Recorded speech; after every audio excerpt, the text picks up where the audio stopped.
Yo, welcome to the Truth to Create podcast. We are here for episode 2. Here kicking it with my brother, Mark Pinto. Pinto Enterprises is in the building. Here vibing, man. You know what we do here, man. We always talking about business, how to build business, what made you take that step to choosing to create that business and how you're marketing about how you go about marketing that business. So we up in this thing right now. With the legendary, this is actually my coach, you feel what I'm saying, that helps me out with a lot of different things, with guidance as far as breath control, gotta breathe in, breathe out, you know what I mean? Life is not that hard, just take your time and take your steps and make it happen. So, yeah, man. Mark, man, introduce yourself. How you doing, brother? I'm good, man. We coach each other, though. We coach each other, right? Man Exactly. is a genius here. Yeah. This is just the beginning, right? Mm-hmm. Just the beginning. Just the beginning. Just the beginning. So we're gonna see. I'd like to see you in 10 years. You know, talk about these times. It'd be like the beginnings, right? Yes. It'd be crazy. Yes, sir. Yes, sir. Yeah. It got to start somewhere, right? Yeah, it's gotta start somewhere. Exactly. Yeah. I had someone say like, oh yeah, you can use your phone. Some of that gear is outdated. It's like, hey man, thank you for that feedback, brother. You be blessed. Be blessed. Yeah, man. You just gotta do the best you can with what you have. And once you just start moving forward, bro, that's all that matters. You don't need to have the best equipment. You don't gotta have we doing good. We got nice stuff and things like that. But for anybody listening to this, you don't need anything special. The special part is in you. Just being passionate about what you're doing and continuously learning and growing and moving forward and overcoming the obstacles. Ain't nothing gonna stop you, man. Yeah. Exactly. And it's like, yeah, that's the main thing. The vision, just doing it, being willing to push yourself out there, starting somewhere, and then just going from there, like building off of that momentum and just continue to go in that direction. You know what I mean? It doesn't matter if you're using your phone or a camera or a mic or a mixer, just kind of just getting that thought and that vision out, and starting it. You feel what I'm saying? So talking about starting, man, you're starting your business, your new business, Manifestation Masters. Yeah. So I just want to kind of see where your mindset was at before you started it. A lot of times we start a business and we have an idea of what we want to start. Yeah. But once you started that and moved on that idea, was it what you expected, or what initiated it, and is it what you expected? You kind of helped me with that because I started it because I needed it, right? Mm-hmm. And I started so long ago, and I didn't do it in a way that was organized. It was just something that I just let me throw this up on YouTube and try this. And so when I did that, I got really one of my first videos got 20,000 views, something crazy like that, right? And I was like, oh, there's something here, But then I didn't continue doing it because I felt insecurity within myself, because I'm always the type of person that it's I gotta be who I say I am, I can't just talk about it, I gotta live it, Mm-hmm. And so I started feeling a little insecure that, I wasn't living it enough, and I realize now that that was just kind of a limiting thing, that I should just continue going, because even though there's no end to this journey, bro. There's no end to learning to self growth and self to be conscious of what's going on within you and to become a manifestation master. There's no end to it. It's a continuous growth. And so at that point, I was at a place that I could help people that wasn't as conscious as me. Mm-hmm. So it's always at some level somebody that you can help. So back then I wasn't confident in that, and so I stopped. But now I'm starting it again. But this time I'm a different person. Mm-hmm. I'm way more confident. I've helped myself and other people manifest so many crazy things that I'm so confident in this strategy. And for me and anybody else that it doesn't work for in doing certain things, I know the fault is in me, or the fault is in the person, because this stuff is 1 + 1 = 2. It's if you are being this type of person over and over and over, you putting out this type of vibe over and over and over, you must get a matching corresponded reaction in physical reality. Like it has to happen, you know? If you put out negative energy all the time, negative stuff is going to stop happening to you. There's no way around it. You know, if you put out good vibes all the time, positivity, like there's this guy, damn, I can't remember his name, but it was this guy back in the day that helped all these kids escape from the Holocaust, right? Sir Winston something. I can't remember his name. But anyway, he was just a regular dude like me and you. And he heard something was going down in Germany. And he just got this feeling like this stuff is going to be bad, right? So he just took a vacation, like a week vacation, went down to Germany and was like, how do I get these kids? He's focused on the kids. How do I get the kids out of here? This is before they knew about concentration camps and all that stuff. He just had this feeling like, I got to get the kids out. So he started making up fake passports for them. Like he was doing whatever he needed to do to get them back to London, where he was from, and get them adopted by British families, you know. And I think he ended up getting out like 100 kids or something like that in the week that he was there. That's just a week, a regular dude, a week.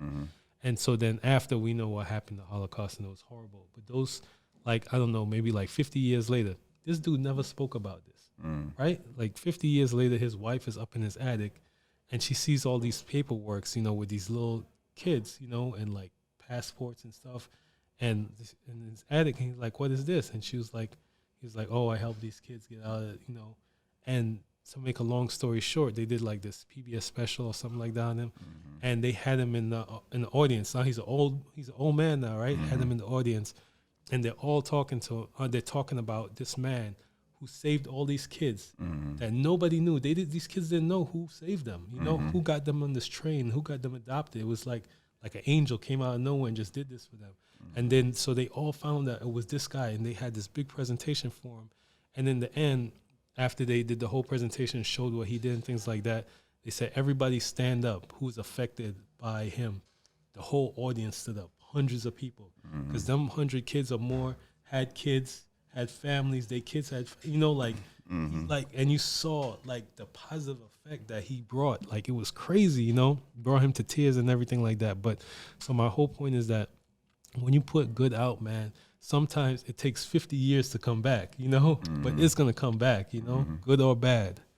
Yeah, and that's really what it comes down to, is just, you know, doing what's that calling, following that calling that's in your heart, you know what I mean? And just, it's not about getting a reward. It's just about putting in the work, you know, and having that intention to put in that work. And that's kind of like where Choose to Create comes from. It's like, one of my mentors, I walked up to him in Urban League. I was at the Urban League event, and I was like, man, I need some help with man, I need some work, man. I just left my job. You feel what I'm saying? And I'm like, I don't know what I'm gonna do. I don't know if I'm having no work coming in. I'm like, let me holler at this dude, because I know I've known of him. Yeah. And then right then and there, he's like, yeah, I'll give you contacts to get insurance so you could cover this gig or whatever like that. He's like, matter of fact, give me your number. I'm gonna send it to you right now. I'm like, what? You don't want to? I thought you would have gave me a business card or something and had me call the office or something like that. He's now like, give me your number right now. And then what I did was just kept following up with him, and he was like willing to open up and give me information and start bringing me out to events. Yeah. And like the first event that we did was his event, and he was like, yeah, I want you to be the photographer there. So I'm thinking that I'm just like kind of like a volunteer type of thing. And somebody that was in the council, in the planning, because we was planning for this event, it had like a big planning meeting with all these different people and stuff. And it's like, oh, you're RJ? I'm like, oh, how you know me? And he's like, oh, you're on the form as the official photographer for the event. Yeah. And I'm like, let me see that form. And when I looked at the form, mind you, I never shot any events for him. I only followed up with him and kept texting him and kept following up with him. Yeah. And then like our first event was his big event, Taste of Islands, down here in Fort Lauderdale. And he is like, he had me listed as the official photographer for the event. Wow. You feel what I'm saying? And it's like, hey, he had no, like, he ain't had no reservations.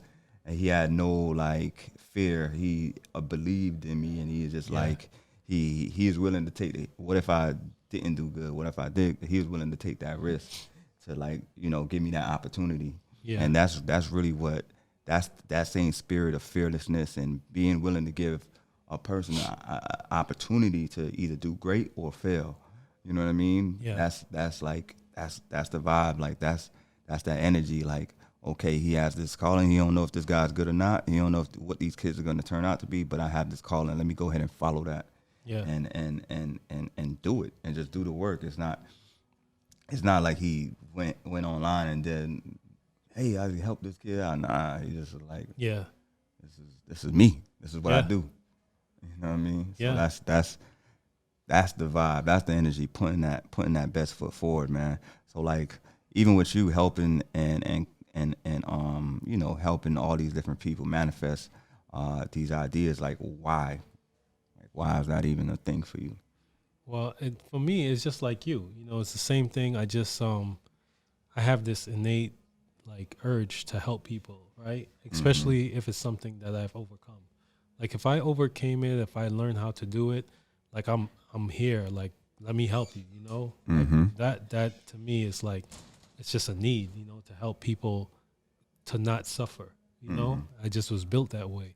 But I'm learning. I'm learning over the years who to help and who not to help, because before I'd help everybody, just like and even if they didn't ask for it, and that's not a good idea.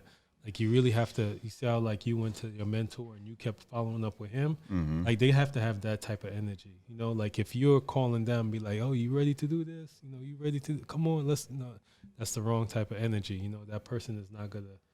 They're gonna be like kind of draining your energy, And when somebody's coming to you, when they're like, yo, I'm ready, man.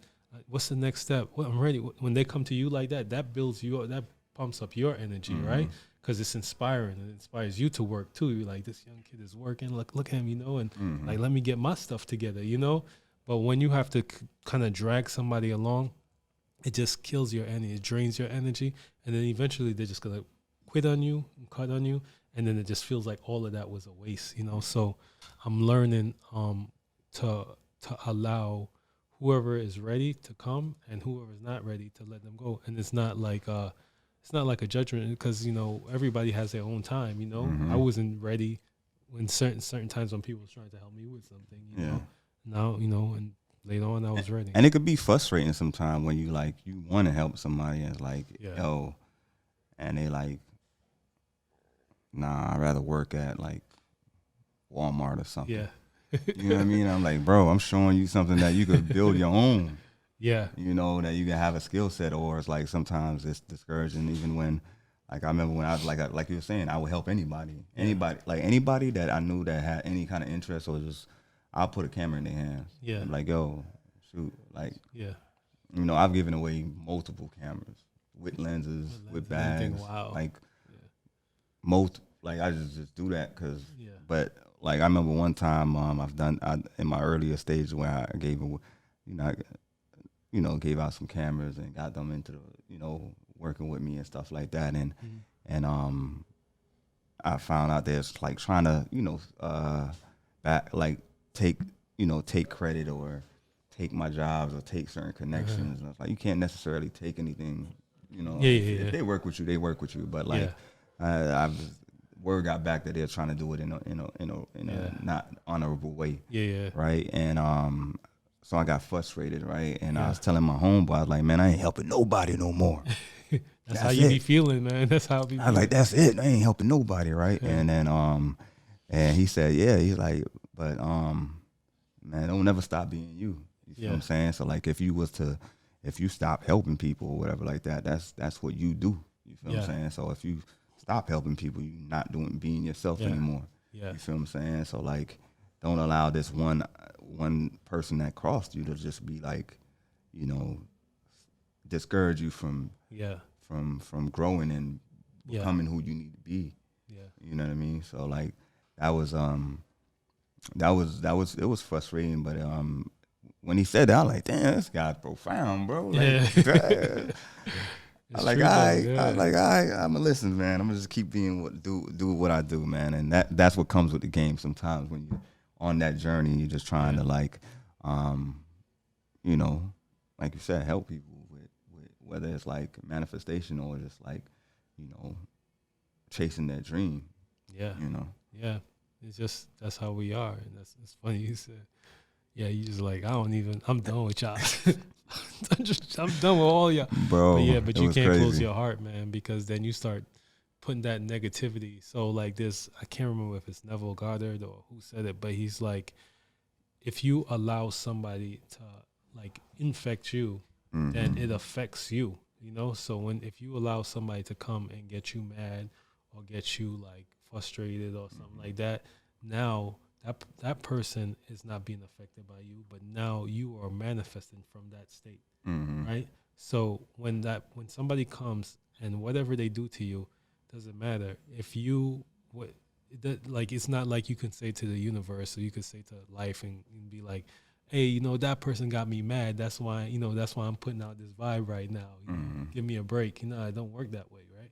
Whatever vibe you put out is whatever vibe you put out. It doesn't matter why you got there.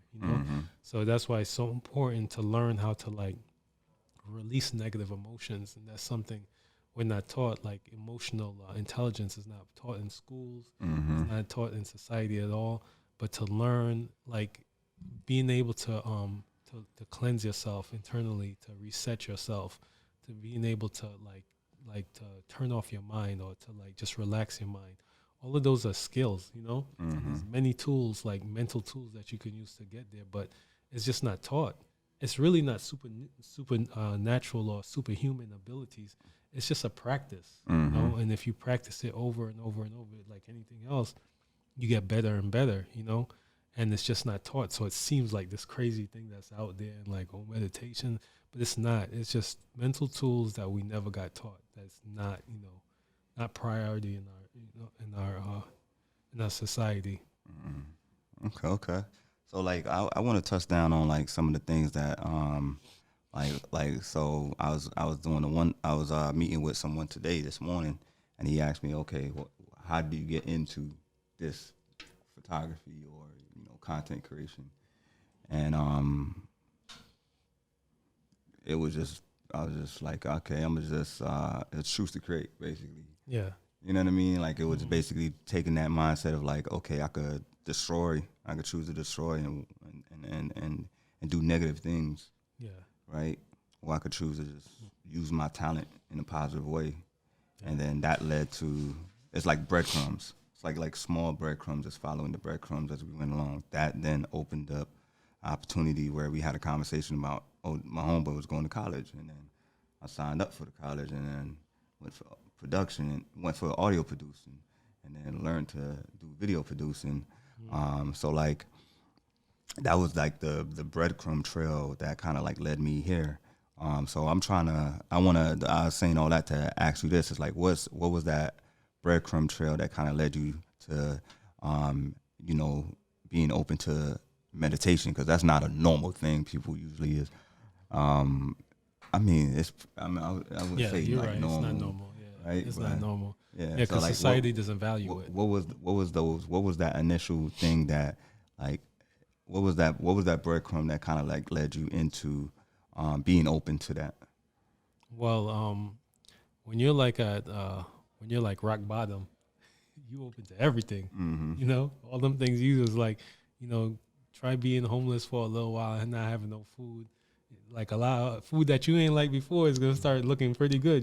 So when I had like a mental breakdown, I had like I was living in panic. It was like all day, like day and night. Like I would wake up like in a state of panic. I didn't know what was going on with me. Just one day I was just chilling with my homeboy and my girl, and it just like all of a sudden it felt like the static on the TV Mm-hmm. felt like it just filled my whole body, and I was just staticky like that the whole time. And it was like I felt unstable and I felt like afraid and like I wanted to run and I didn't know what the fuck was going on.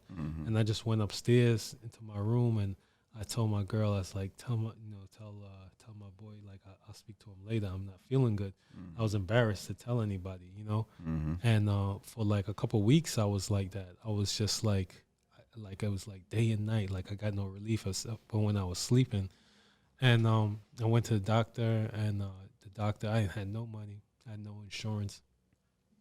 I just got laid off because that was part of the problem. Like I had gotten, I was working at Gateway Computers, and Gateway shut down back then, right? All Gateway stores shut down. So I didn't have a job anymore, but I just bought a townhouse, my first, house with my girl. And then we were getting married a couple months later, and we were planning the wedding, and then my father was putting a lot of stress on me. And so all those things were happening at one time, and I didn't know how to handle it, and so that's what caused it, And so when I went to the doctor, he said, he said that, I'm just going to give you these pills. Sounds like you have anxiety.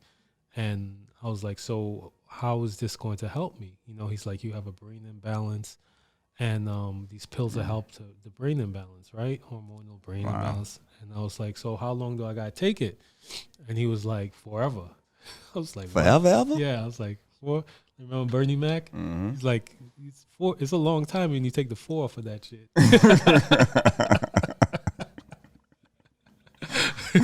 Ever?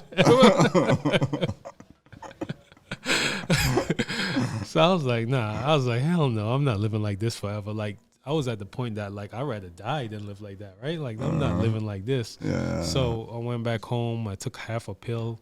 That's another thing, because my father is very holistic when he was younger.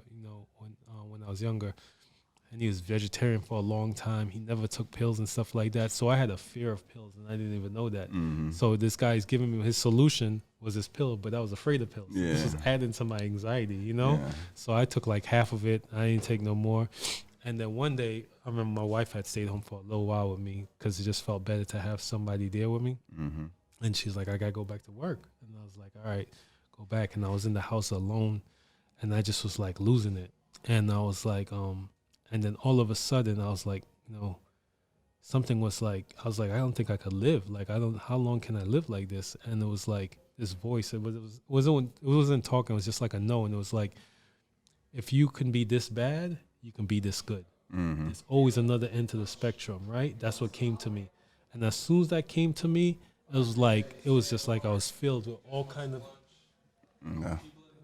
I was filled with all kind of inspiration.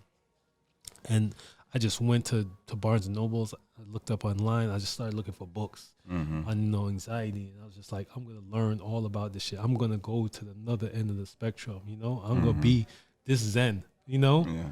And I started finding these books. I found this one book. It was amazing. It's called Pass Through Panic, I think, by Claire Weeks. Okay. And that book, I started reading it. And within the first chapter, I already knew what to do. Yeah. I didn't read the rest of the book. After the first chapter, I knew what I had to do.